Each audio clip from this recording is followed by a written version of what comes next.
the day after tomorrow is a wasteland, a nuclear winter.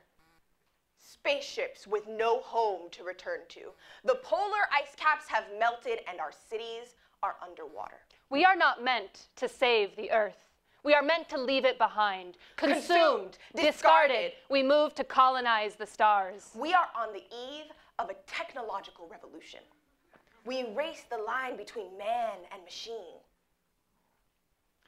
We are divided by our imperfections, and our weakness betrays us. Automation leads to robo-supremacy, destruction.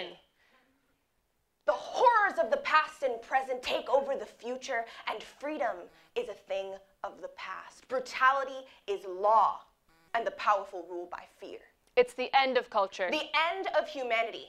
Extinction. Y'all, the story we tell about the future is terrifying, okay? A lot of science fiction shows us heroes trying to defend our humanity when it's almost too late. And as storytellers, we know that what we imagine, we're likely to create. So when we see the products of our culture's imagination, we feel an urgent need to find solutions right now. You see, we are suspended between massive potential. Ooh, that was before system failure. We are suspended between massive potential and massive crises. Never have we been closer to the brink of freedom, but also destruction. We get to choose how humanity moves forward from this point. What does the rest of the future look like? If we even survive to the year 3000, are we happy and free? So in this talk, our goal is to imagine a future we actually want to live in and come up with some strategies that we can each implement to make that world a reality. We believe the solution is the millennial mindset. So millennial is often associated with people of our generation, but we have a different definition, one that will probably include even more of you. We see millennials not just as people of a certain age, but people with a mindset. Millennials are the bridge between the last millennium and the new one. Millennials have the mindset to imagine how we will not just survive, but thrive into the year 3000 and beyond. So what does it take to have a millennial mindset? The millennial mindset actually has 3 central values. The first is imagination. What we can imagine, we can create. And with each attempt, we get closer to realizing our goals. You see, imagining a better future actually gives us insights into new solutions to the problems that we face today. But to imagine a future that we actually want to live in, first we need to ask ourselves a question. What makes life worth living? As a Black queer survivor of sexual violence, I have questioned whether or not I want to go on living in this world. So I've asked myself this question many times. There have been moments when all I could see was pain and violence, debt and isolation, where I'm engulfed in an echo chamber of shoulds and don'ts, criticism and shame, where I lose hope of ever being able to just live. In those moments, I grasp onto the little things that keep me going. One more chance to wake up to my cat licking my nose. One more kiss from the person I love. One more Beyonce visual album. And as I walk myself off the ledge, the things worth living for become more tangible, more urgent. I still need to write that book that I've been taking notes on for years. There are things in this world that only I can offer, and if I go away, they just won't get done.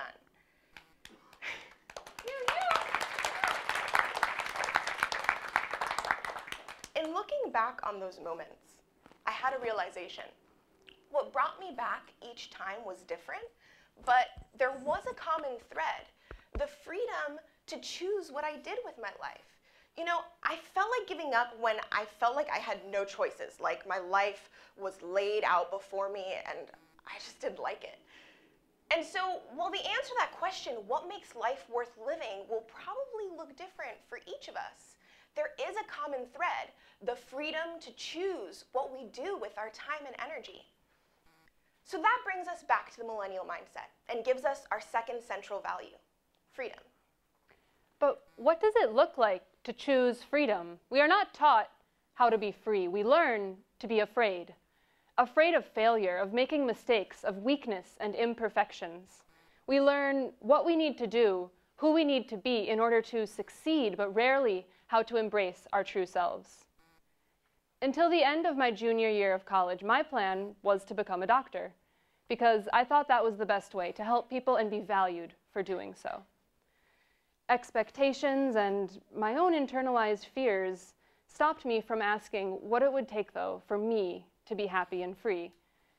Because of those fears circling around, well, you won't make money, people won't respect you. One day, as I was about to sign up for that next physics class, I just wasn't able to keep going down a path of trying to prove myself. And a dream that I had not let myself take seriously for a long time began to tug at me again. A dream I had been more connected to at 8 years old when I wrote and illustrated my first book, The Adventures of the Traveling Cats. It's a creative rendition, yeah. You see, I love to read, but my dream was to write. I had lost track of that dream, found it impractical, told myself I might dust it off later when I was older, and had some important story that I was qualified to tell. But when I began to write, life became about creating, not coping. And my days were full of purpose and meaning. Before long, Nastassja and I had written our first book. If the answer to that question, what makes life worth living, is different for each of us, then we each need to figure out what it means to be free for ourselves. And in order to create a world that we want to live in, we must first imagine the lives we want to live. But many of us don't feel free to choose or imagine the lives we want to live. In this hyper-competitive world, we are more scheduled, standardized, optimized, more robotic than ever before. On top of that, we're trying to figure out how to pay back trillions of dollars of debt. And we're cracking under the pressure. In a given year, half of college students reported experiencing episodes of overwhelming anxiety, and 1/3 felt so depressed it was difficult to function. The suicide rate among young adults has tripled since the 1950s. Doing something new and different is scary because we don't know if it's going to work out, and a lot of the time, it doesn't. But it's a risk we need to take individually and together because the path we're headed down today leads us to a terrifying tomorrow. It's not just about getting free ourselves. It's about building a society where we can all be free. We live in a world that celebrates freedom, so why aren't we free? To understand today, we need to look at the past. Have you ever seen the TV show The Tudors? No? Okay. Well, it's about King Henry VIII of England, a man obsessed with personal freedom. He imagines himself to be free and independent despite a pretty sheltered life dependent on dozens of servants who do everything for him, and the labor of the entire nation that supports his extravagant lifestyle. As Henry's decisions to execute a handful of wives and banish pretty much anyone who disagreed with him show, absolute personal freedom is not freedom for all, and quickly turns to tyranny. In our individualistic society, we have all too often conflated tyranny with freedom. You see, freedom is the ability to shape your own destiny, to choose what you do with your time and energy. Tyranny is putting your will over another's, choosing what someone else does with their time and energy. In the 500 years since Henry's reign, there have been lots of revolutions trying to end this tyranny and end the exploitation of the many by the privileged few. From France to Haiti, from the streets to our homes, revolutionary freedom fighters have been expanding the notion that life, liberty, and the pursuit of happiness are actually undeniable human rights of all people. And yet, in each trying to get free ourselves, we have not learned how to be free together.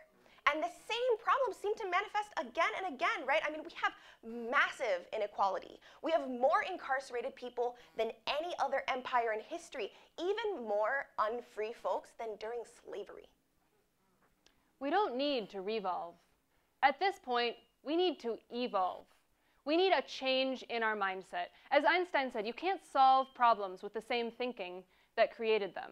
Creativity is seen as impractical, but in the very near future, when automation takes over most of the jobs in our society, we will need a massive shift in our economy to value our human input.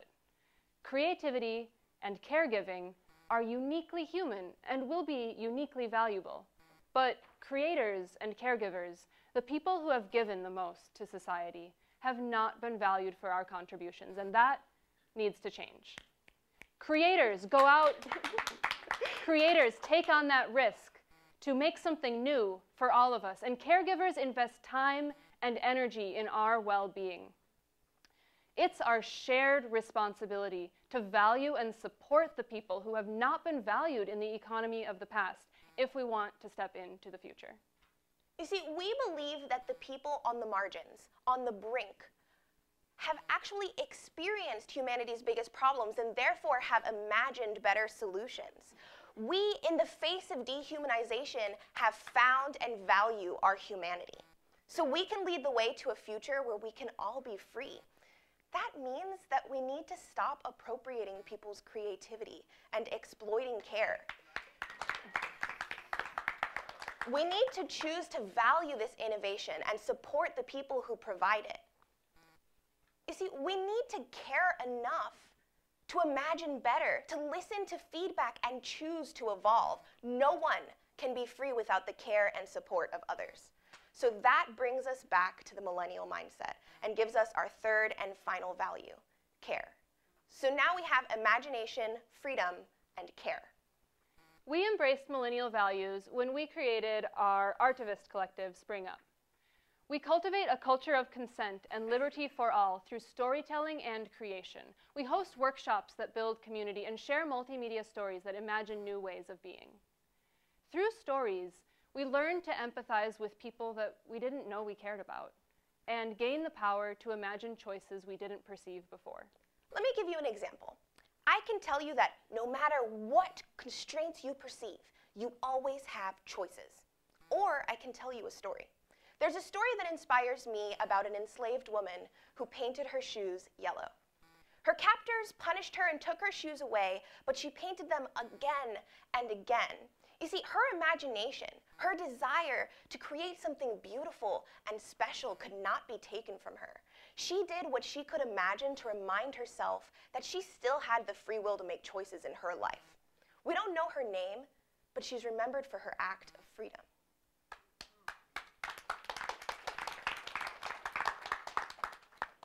We can each imagine ways to embrace our humanity and create a better future.